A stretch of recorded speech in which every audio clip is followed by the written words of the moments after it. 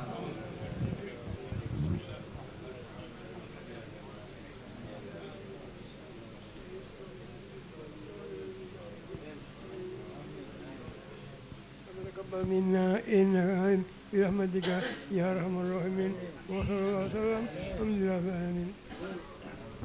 ألا يا الله بنظرة من العين الرحيمة تداوي كل ما به من أمراض سكينة ألا يا الله بنظرة من العين الرحيمة تداوي كل ما به من أمراض سقيمة. ألا يا صاح يا صاح لا تجزع وتضجر وسلم للمقادير كي تحمد وتجار. لا يا الله نظرة من العين الرحيمة قيمة وكن راض بما قدر المولى ودبر ولا تسخط الله رب العرش الأكبر. ألا يا الله يرى من العين الرحيمة تداوي كل ما به من أمراض سقيمة. وكن صابر وشاكر ألا يا الله بنظرة وكن فائز وظافر ألا يا الله بنظرة أهل السرائر ألا يا الله بنظرة قال الله من كل ذي قلب منور مصفى من جميع دنس طيب مطهر. ألا يا الله بنظرة من العين الرحيمة تداوي كل ما به من أمراض سقيمة. وذي دنيا دنيا حوادثها كثيرة وعيشتها حقيرة ومدتها قصيرة. ألا يا الله بنظرة من العين الرحيمة تداوي كل ما به من أمراض سقيمة. ولا يحرص عليها سوى الأعمى البصيرة عديم العقل لو كان يعقل كان أفكار. ألا يا الله بنظرة من العين الرحيمة تداوي كل ما به من أمراض سقيمة. فتفكر في فناها ألا يا الله بنظرة كثر هناها ألا يا الله بنظرة في كل غناها ألا يا الله بنظرة توبى ثم توبى لمن منها تحذر وطلقها وفي طاعة الرحمن شمر.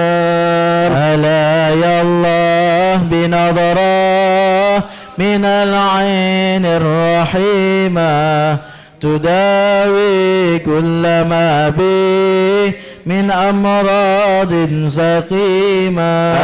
يا عين جودي بدمع منك سائل على ذاك الحبيب الذي قد كان نازل. ألا يا الله بنظرة من العين الرحيمة تداوي كل ما به من أمراض سقيمة. في المرابي وأمسى صبر راهل وأمسى القلب والبال من بعده مقدر. ألا يا الله بنظرة من العين الرحيمة تداوي كل ما به من من أمراض سقيما ولكن حسبي الله ألا يا الله بنظرة وكل الأمر لله ألا يا الله بنظرة ولا يبقى سوى الله ألا يا الله بنظرة ولا يبقى سوى الله ألا يا الله بنظرة الشهر جادات سهائب رحمة البر وحياهم بروح رضا ربي وبشر ألا يا الله بنظرة من العين الرحيمة تداوي كل ما به من أمراض سقيمة يا سادتنا والشيوخ العارفون وأهلنا وأحباب هم بقلب نازلون ألا يا الله بنظرة من العين الرحيمة تداوي كل ما به من أمراض سقيمة ومنهم في السرائر فؤادي قاطنون بساحات تربها من ذكي المسك العطار ألا يا الله بنظرة من العين الرحيمة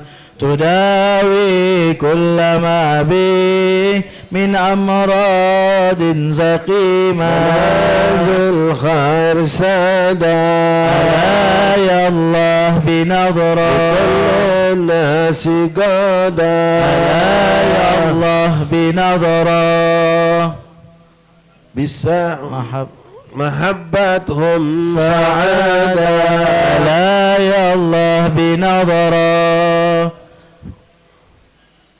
ألا يا بخت من زارهم بالصدق والبر إليه معتني كله مطلوبه تيسر ألا يا الله بنظرة من العين الرحيمة تداوي كل ما به من أمراض سقيمة اللهم صل وسلم وبارك عليه وعلى آله.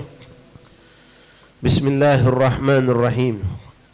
الحمد لله رب العالمين حمدا يوافي نعمه ويكافئ مزيده. يا ربنا لك الحمد كما ينبغي لجلالك الكريم عظيم سلطانك. اللهم صل وسلم وبارك وكرم على سيدنا محمد الفاتح لما أغلق والخاتم لما سبق ناصر الحق بالحق والهادي إلى صراطك المستقيم وعلى آله وصحبه حق قدره ومقداره العظيم. نويت التعلم والتعليم والإفادة والاستفادة والنفع والانتفاع التذكر التذكير الحث على التمسك بكتاب الله وسنة الرسل والدعاء إلى الهدى والدلالة على الخير ابتغاء مرضات الله وقرب وثوابه. اللهم أغننا بالعلم وزينا بالحلم أكرمنا بالتقوى وجملنا بالعافية يا أرحم الراحمين. اللهم جملنا بالعافية والسلامة حققنا يا ربنا بالتقوى مع الاستقامة وأعدنا من مجيبة الندامة يوم القيامة برحمتك يا أرحم الراحمين. اللهم هذا منك وبك وإليك ولا حول ولا قوة إلا بك وصلى الله على سيدنا محمد وآله وصحبه وسلم. الحمد لله رب العالمين. معاشر الحبايب، معاشر الأساتذة، معاشر الحاضرين، إخوان زائرين رحمني رحمكم الله. السلام عليكم ورحمة الله وبركاته. الحمد لله ثم الحمد لله ثم الحمد لله لك الحمد شكرا يا ربنا يا كريم. اللهم كما أنعمت فزدنا منه. اللهم زid wa barik. Ikhwan rahimakumullah, alhamdulillah nikmat demi nikmat Allah berikan kepada kita. Di antara nikmat yang Allah khususkan untuk kita diizinkan Allah untuk ketiga kalinya dalam bulan ini dalam rangkaian kita menziarah makam-makam para awliya Allah, menziarah makam-makam para kekasih Allah, menziarah makam-makam orang-orang yang menjadi qurratu ain Rasulullah, orang-orang yang mencintai dan dicintai oleh Rasulullah SAW. Alhamdulillah pada malam Ahad yang lalu kita dikumpulkan Allah di pemakaman Aulia Kambang Koci, Pelabuhan Peti Kemas Pembaru. Lalu semalam kita dikumpulkan Allah di magam seorang wali Allah, Kiai Abdul Hamid bin Mahmud, yang lebih akrab di kita di Palembang, Kiai Muarogan.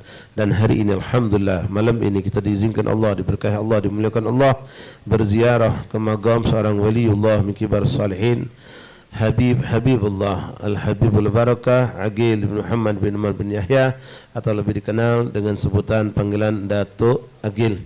Mudah-mudahan Allah yang telah memberikan kita kesempatan, memilih kita, mengumpulkan kita, dan memuliakan kita dengan kita didudukkan di hadapan mereka para awliya Allah.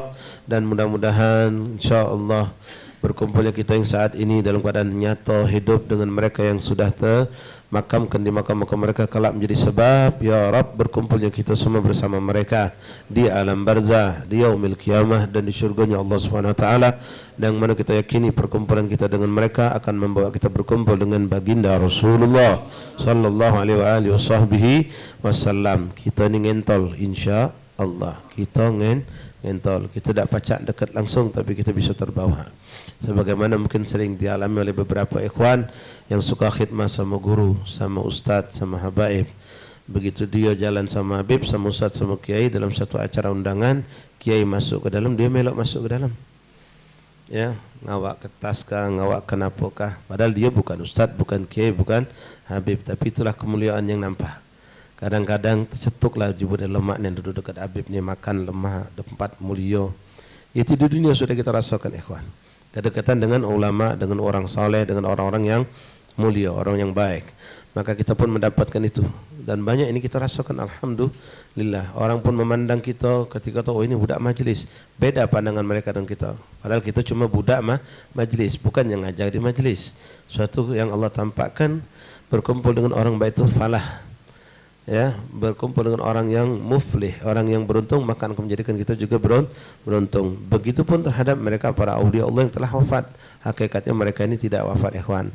Kami sering ketika berjalan hendak berziarah ke suatu tempat, lalu kita datang kepada guru kita, minta izin, tak restu minta doa, lalu mereka mengatakan baligh minni salam ila hayyin wal hayyin, katanya. Sampai ke salam buat orang-orang yang hidup yang kau jumpai di negeri itu, dan juga orang yang hidup yang kau ziarahi. Hidup yang disebutnya. Kalau hidup yang kau jumpai, ya hidup pertama kita yakin banyak mungkin kiai habaib ustaz yang kita ziarahi kaget di suatu tempat itu. Tapi hidup yang kedua yang dimaksudkan adalah yang kau ziarah, yang kau tujukan itu mereka ahlul gubur. Mereka para aulia salihin yang hakikatnya mereka adalah hidup di alam barzah mereka. Bahkan ikhwan rahimakumullah, kehidupan itu pasti dan hak. Bahkan bukan cuma awliya Allah, orang tua kita pun mereka hidup di alam kuburnya. Banyak dalil hadis, banyak dalil-dalil yang menggambarkan kalau mereka itu tahu dengan apa yang kita lakukan. Rasul mengatakan di antaranya tentang hadis turadul a'mal ilal aba wal anbiya, yaumul jum'ah yaum turadul a'mal ilal aba wal anbiya. Hari Jumat hari akan dilaporkan amal kita kepada orang tua kita dan juga para nabi. Artinya dilaporkan untuk kepada orang mati. Ya tidak, hakikatnya mereka hidup di alam kubur mereka. Bahkan kami dapatkan dari cerita salah seorang tohib kita, habaib masih muda, mungkin hadir malam ini di sini.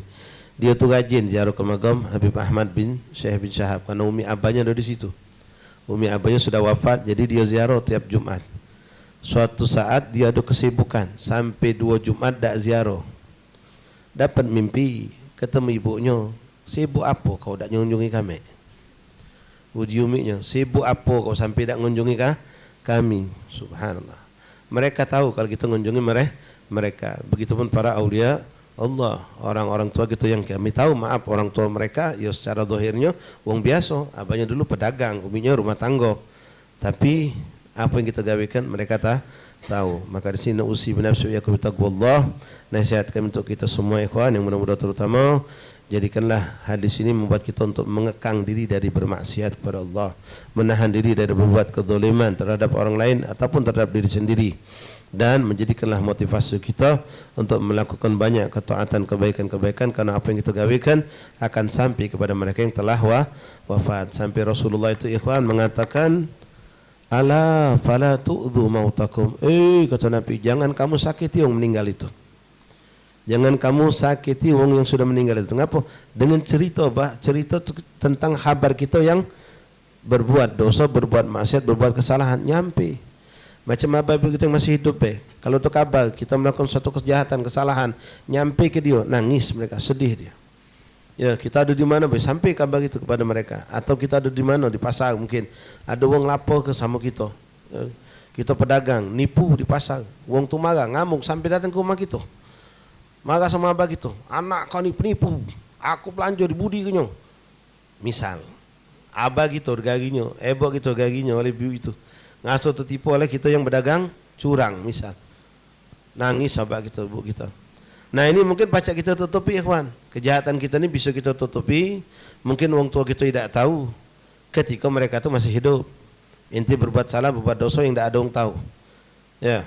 Yang berbuat dosa di luar kota Palembang atau berbuat kecurangan dengan kelicikan kepandaian kita, wong ndak tahu, wong juga ndak lapor kepada orang tua kita. Kita nipu, licik, culas dalam perdagangan, dalam usaha, dalam apa.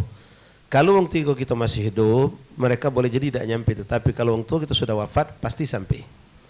Pasti sampai kepada mereka. Kejahatan, keburukan yang kita lakukan, tipu muslihat yang kita lakukan, maksiat apa yang kita lakukan sampai kepada mereka. Sampai Rasulullah tadi wanti-wanti dalam hadis yang panjang itu, Nabi sampai ujung yang mengatakan ala fala tu'dhu mautakum, kata Rasulullah, jangan kamu sakiti orang yang sudah meninggal di antara kalian itu, orang tua kita, keluarga kita. Dengan apa?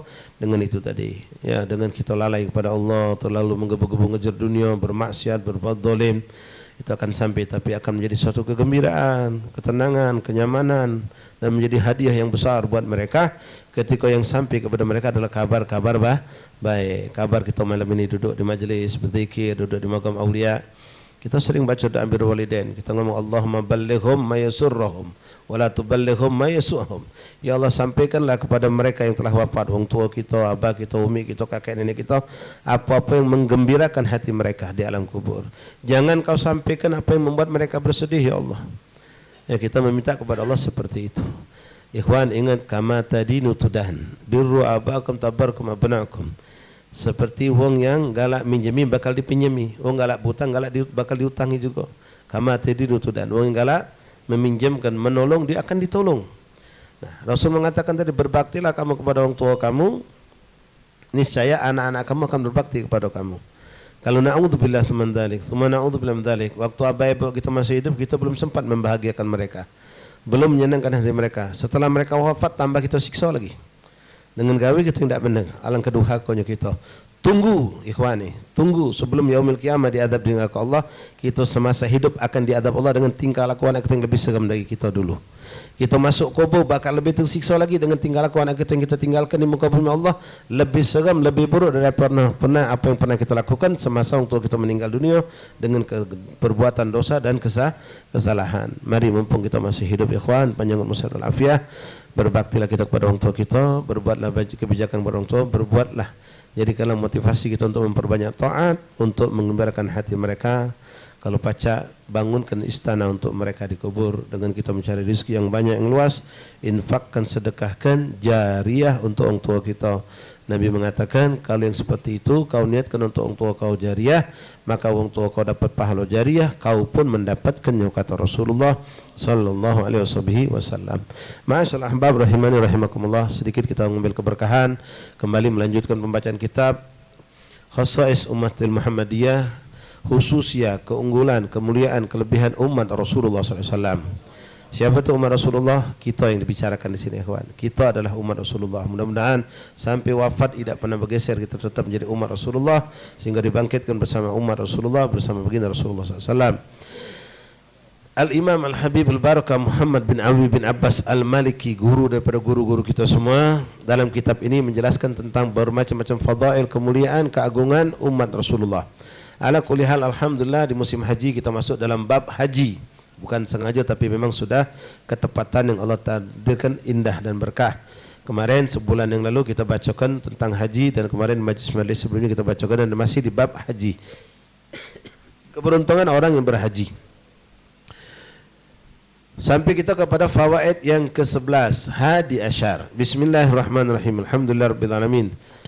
Allahumma salli wa sallim ala sayyidina Muhammad wa ala ali sayyidina Muhammad. قال المؤلف رحمه الله تعالى حبيبنا محمد بن علي بن عباس المالكي رضي الله تعالى ورفعنا به في الدنيا والآخرة. Al-Hadi Asyar yang ke-11, annahu yughfar liman yastaghfir lahul hajj. Nah ini yang penting ikhwan. Ya, salah satu kemuliaan orang balik haji itu yang perlu kita minta sama mereka itu doa, benar. Doa mereka insya Allah diijabah oleh Allah. Tapi ada satu yang dijamin oleh Rasulullah SAW. Dengan berkat doa Rasulullah SAW, wong balik haji itu kalau mengistighfarkan wong lain, maka istighfarnya diijabah oleh Allah.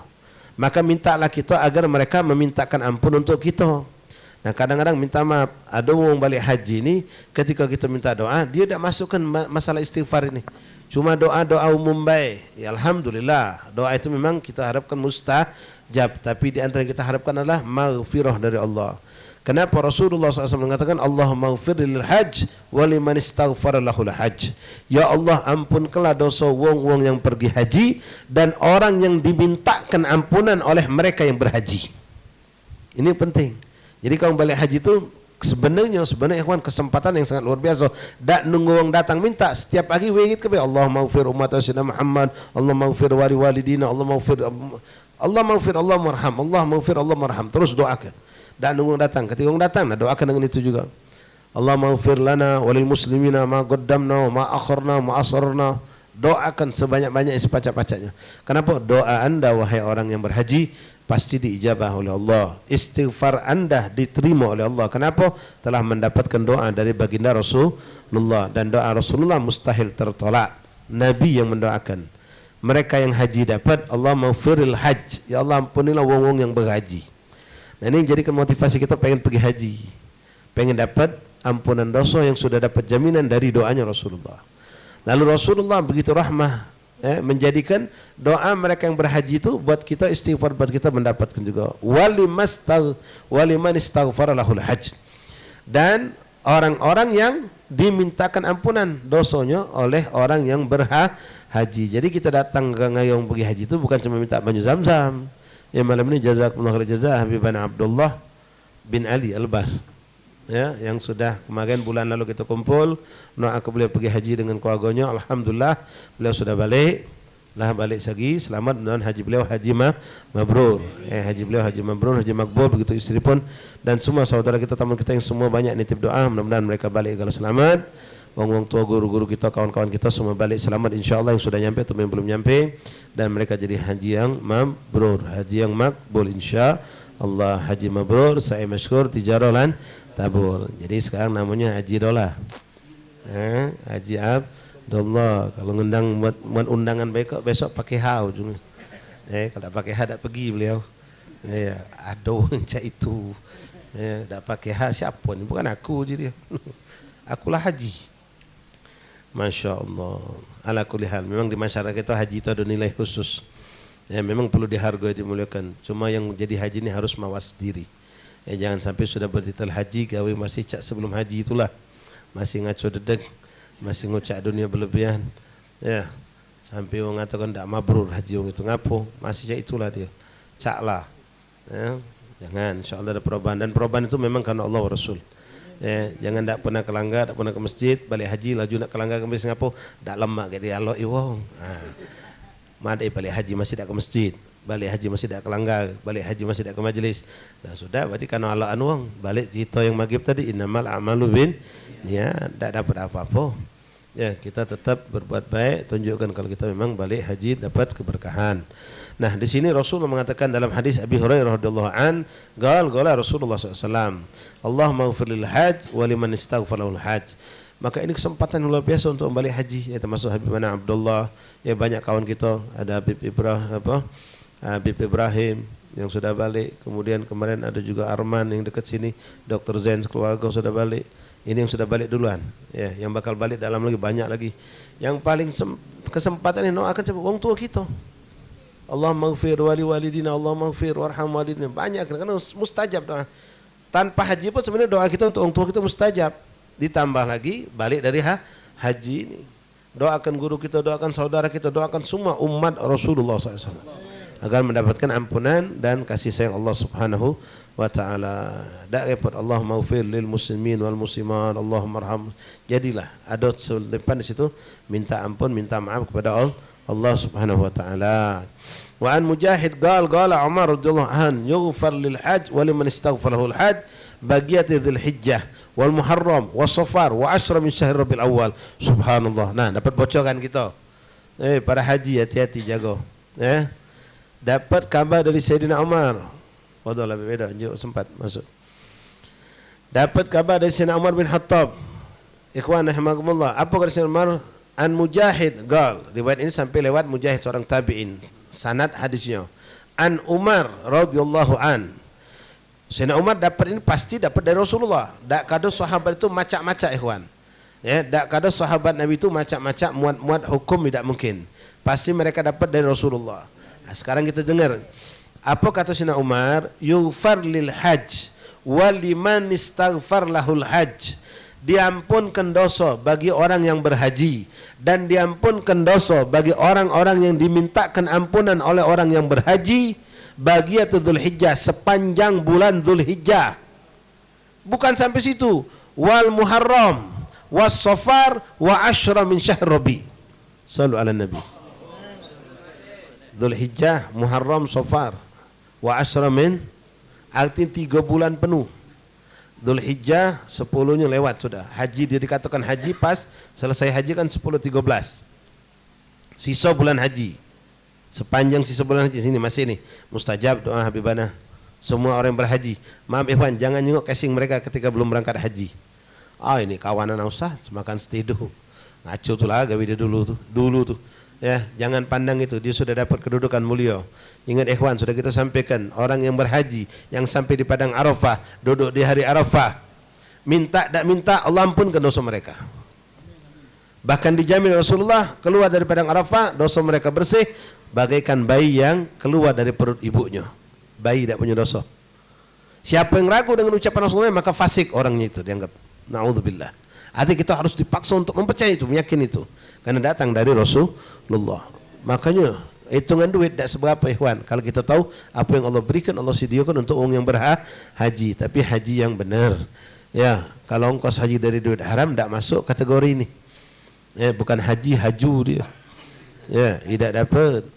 Yang diterima Allah, yang dijawab dengan labbaik Allahumma labbaik. Allah jawab labbaik ya abdi wa sa'adaik.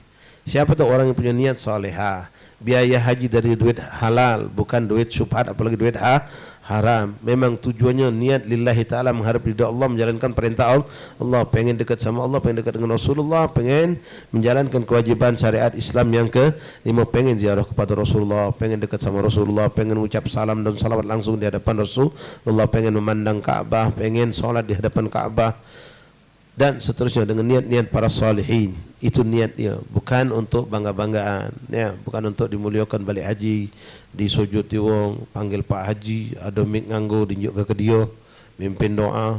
Ayo, hati-hati kita ni awam, jangan kata gara-gara balik haji langsung jadi ke imam. Ya. Ada budak 3 kok, si Jol, si Odin, si Samsu, 3. Biasanya kalau imam tak datang saling dorong dia. Kau be. Nah, sekarang si Udin lah balik haji. Jadi si Jol sama si Samsu pas imam dah kata, Din, kau kan pergi haji. Kau jadi imam, kau kan sudah haji. Ikhwan, haji tak jadi jaminan jadi imam. Mugalah haji 100 kali kalau paseh tidak paseh. Semayang tak benar, wuduk tak becus, istinja tak benar, mundur ke belakang, jangan jadi imam. Ya walaupun belum pergi haji, kalau dia solatnya benar, dia yang jadikan imam. Tayyib, ikhwan rahimakumullah.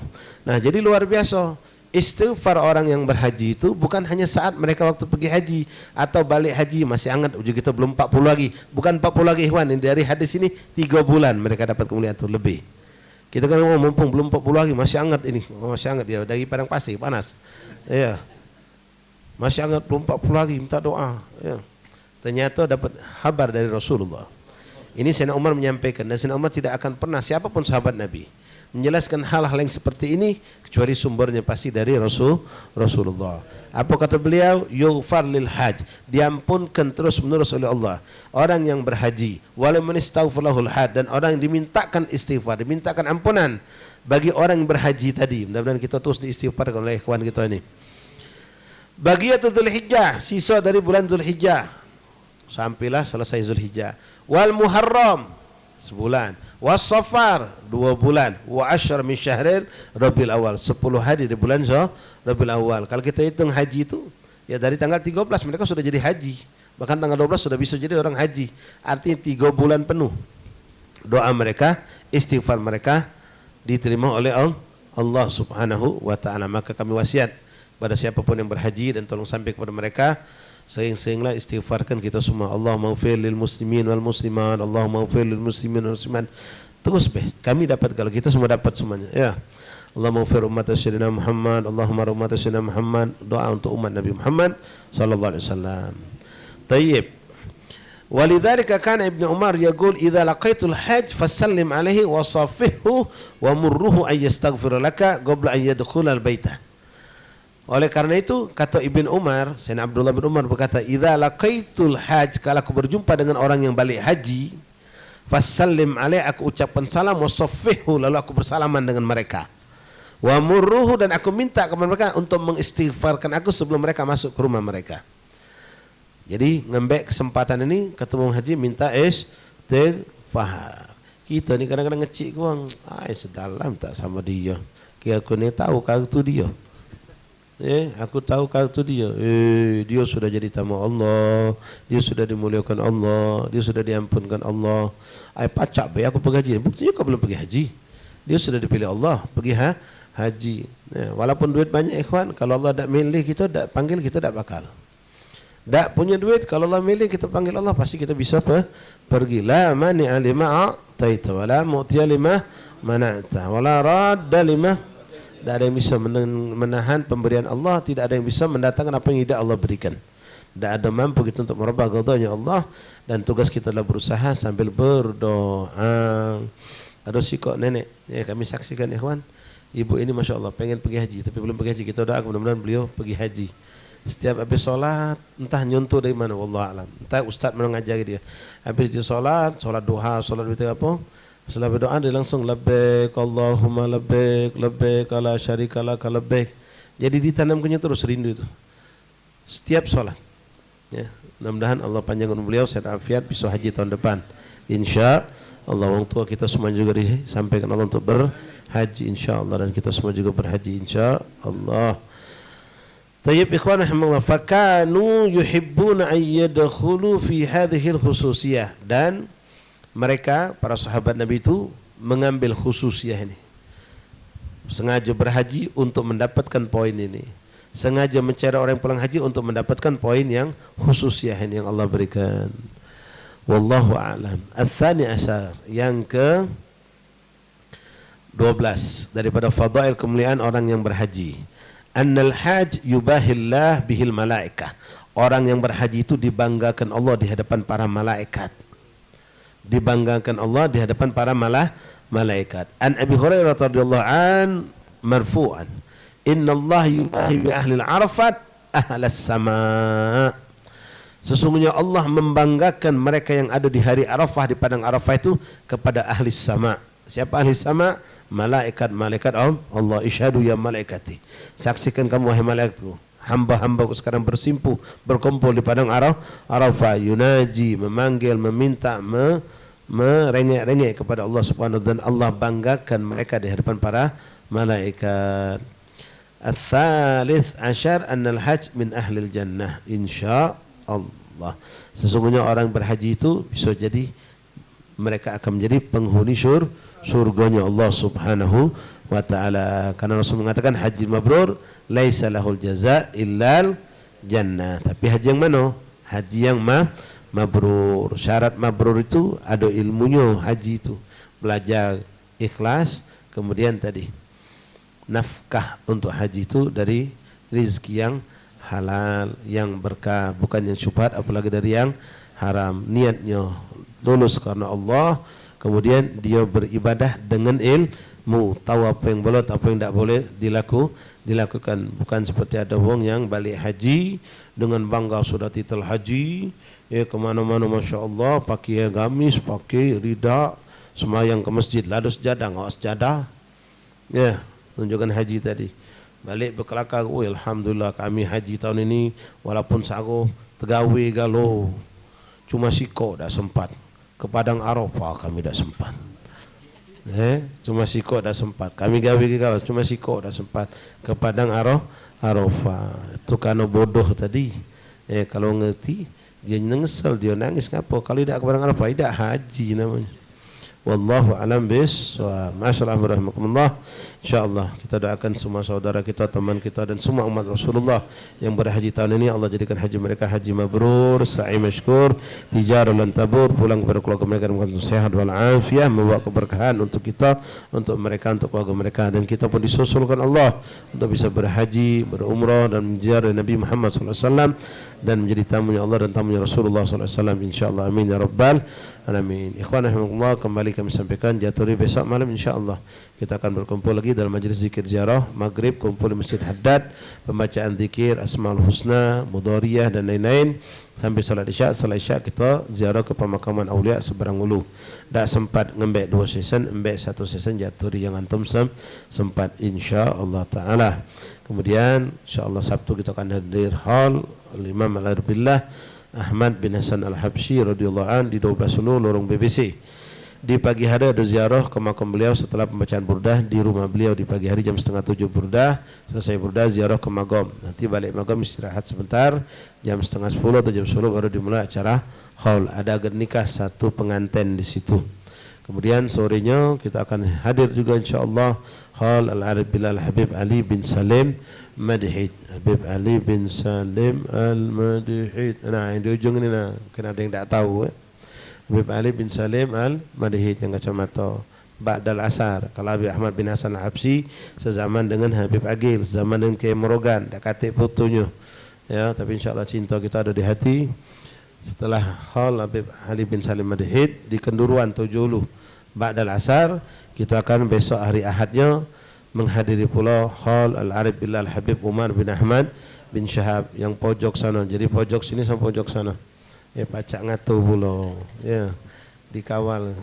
Habib Umar bin Ahmad bin Syahab. Beliau wafat setelah pergi haji. Meninggal di Mekah, dimakamkan di Ma'la. Ya, tak jauh dari pemakaman Sayyidah Khadijah Kubra dan para sahabat Al-Ba'lawi di sana. Habib Umar bin Ahmad bin Syahab. InsyaAllah ada 7 pasang pengantin. Ya, ada 7 pasang pengantin. Ya, yang pengantin tahun dulu bakal ngawak anak tasmiyah biasanya. InsyaAllah yang belum zuat bekah hall aulia cepat zuat. Yang sudah zuat belum keturunan dapat insyaallah dapat keturunan insyaallah taala. Kemudian hari Sabtu malam Ahad depannya, tepatnya tanggal 27 malam 28 ya. 28 ya, Sabtu malam Ahad hall Kiai Haji Kiai Agus ya Nawawi Denci Al-Hafidh, guru besar hafidh Quran yang ada di negeri kita, ulama yang soleh, yang istiqamah. InsyaAllah akan adakan haulnya di pesantren beliau, daerah KM9 ya. Apa namanya pesantren beliau nih? Ahlul Quran. Ahlul Quran. Cari di website kalau kamu bingung. Kiai Haji Nawawi Denci atau magom beliau di pesantren itulah. Ya, diadakan hall di malam hari untuk undangan untuk umum. InsyaAllah penceramanya Al-Habib Naufal Al-Idrus Solo. Kalau untuk hall-hall yang 3 tadi InsyaAllah Abuya kita Habibana Habib Nagib Syekh Bakar bin Salim akan menghadiri, dan guru-guru kita yang Masya Allah di Palembang, Habib Umar, Habib Musin, Habib Hamid, semuanya akan hadir. Dan InsyaAllah Habib Taufik bin Abdul Qadir Segap Pasuruan akan hadir InsyaAllah. Dengan juga Habib Segap Baharun juga katanya nak hadir insyaallah. Ya, kita ngambil berkah dari mereka para aulia salihin yang hidup dan juga yang telah wafat insyaallah taala. Wallahu alam bissawab. Aduh Abdullah ini. Boleh minta doanya, minta istighfar.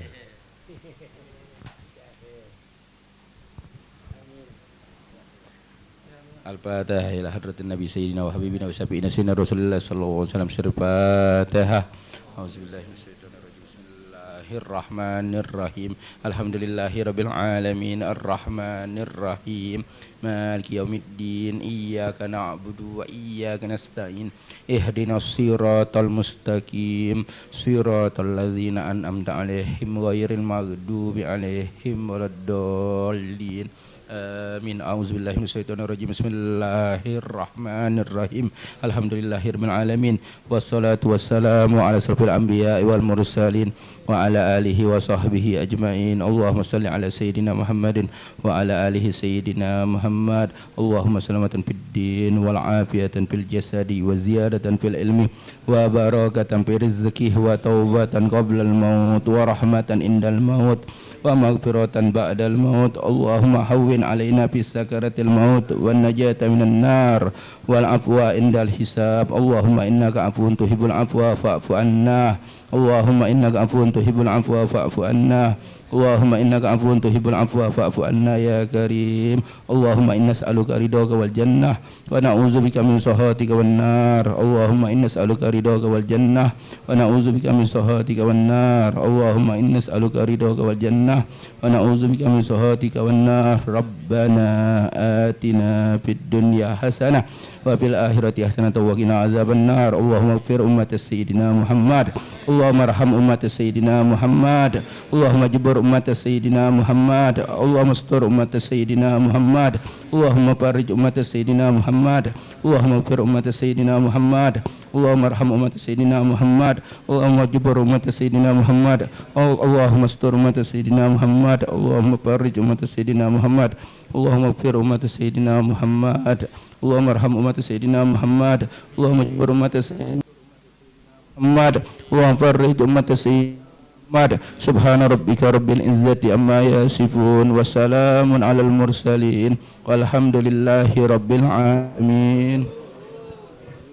Allahu Allahu ya Allah lana bil. Silakan bikin halaqah. Ya Rabbi salli ala al-mukhtar Taha Rasul. Allahu Allahu ya Allah lana bil qabul. Ya Rabbi salli ala al-mukhtar Taha Rasul. Ala fina bab maulana tarahna al-amul rajina minhu